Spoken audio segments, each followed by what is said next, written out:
Dolphin? Yeah. He always hears the shout-outs when we shout him out. Yeah, Wow. he used to bring me all the time. But his shows were so funny because I'd hear him on the radio, and you never hear your name. You hear Big Dog Productions this Saturday night at whatever club at Smokey's Bar and Grill. Who's coming? It don't matter. It's a Big Dog show. You heard Big Dog Productions. You never heard your name. Yeah. Like, Gary Owens, comedian. That's what you hear.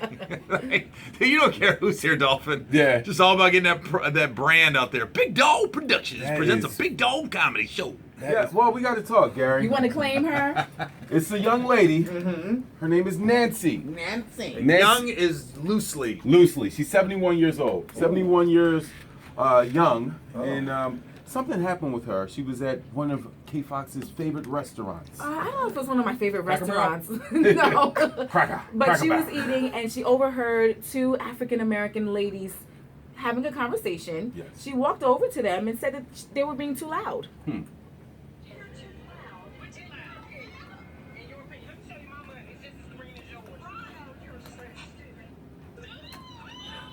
Whoa. She used the N-word. She used the N-word. And they didn't get up and beat her up. Kudos to those two black women. Yeah, because I was surprised. Like, they just kept filming. They didn't get up and whip up on her. It's like we're numb to it now. Yeah, but that's like the go-to. You know, yeah. I think that those two black ladies, that is what the natural reaction is to most black people if that happens.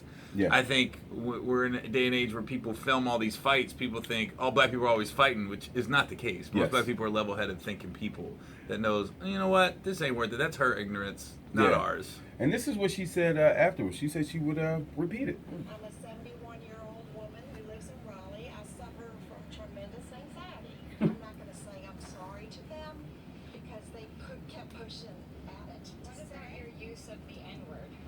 I use that word because they forced me into it. Do you see how that's incredibly offensive? Yes, I do. That's why I said it. I would say it again to them. She's Tupac of racism.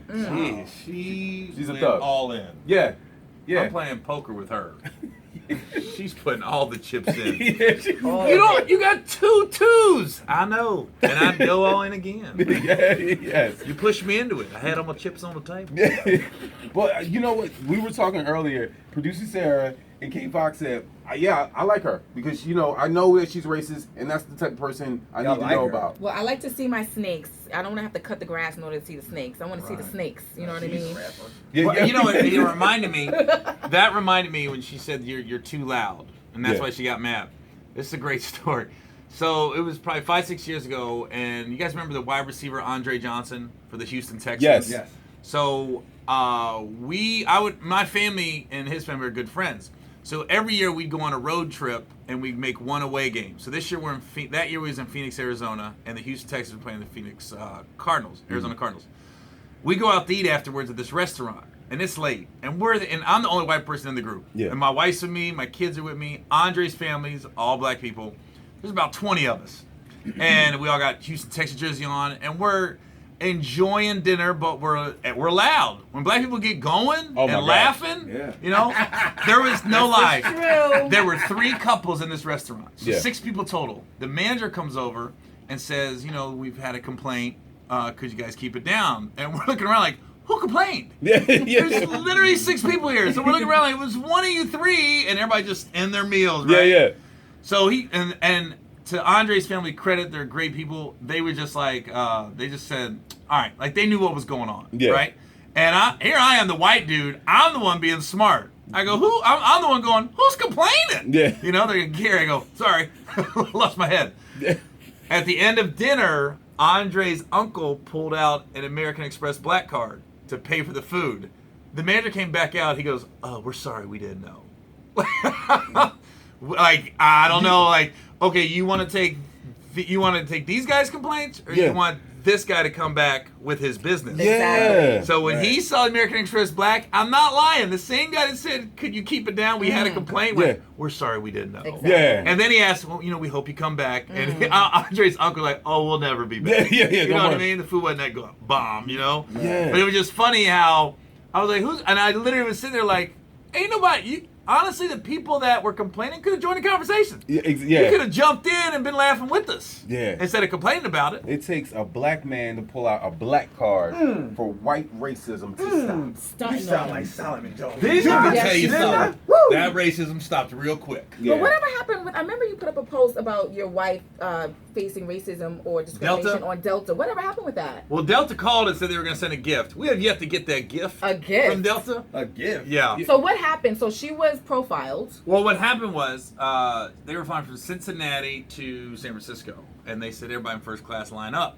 So my wife was in line, and before they boarded, it was all white dudes in line. She was the only black lady. Yeah. And the guy singled her out. He was like, "Ma'am, are you in first?" And she said, "Yes." And then Because that's who you called. You called Huh? first. You called first class to come up. Right. That's why she stepped up. Yeah. And then he goes, and she said, "I could have let it go, but I couldn't." She just said to him, she goes, "Are you gonna ask anybody else?" He goes, "No."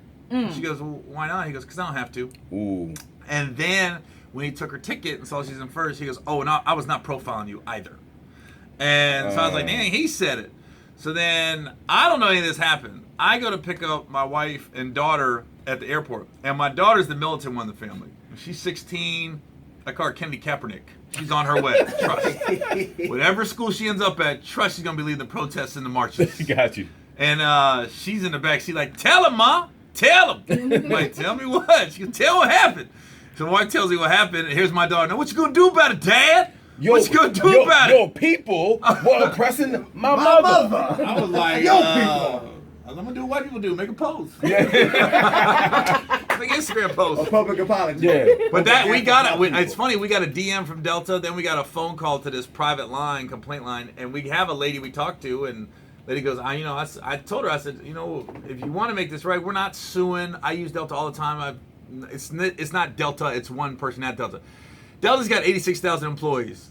They're gonna have some racist people For sure. in that 86,000. Newsflash. We just found one. Yeah. And so I don't take it a knock on Delta as a whole. It was just that individual at Gate 15 and Cincinnati Airport that day.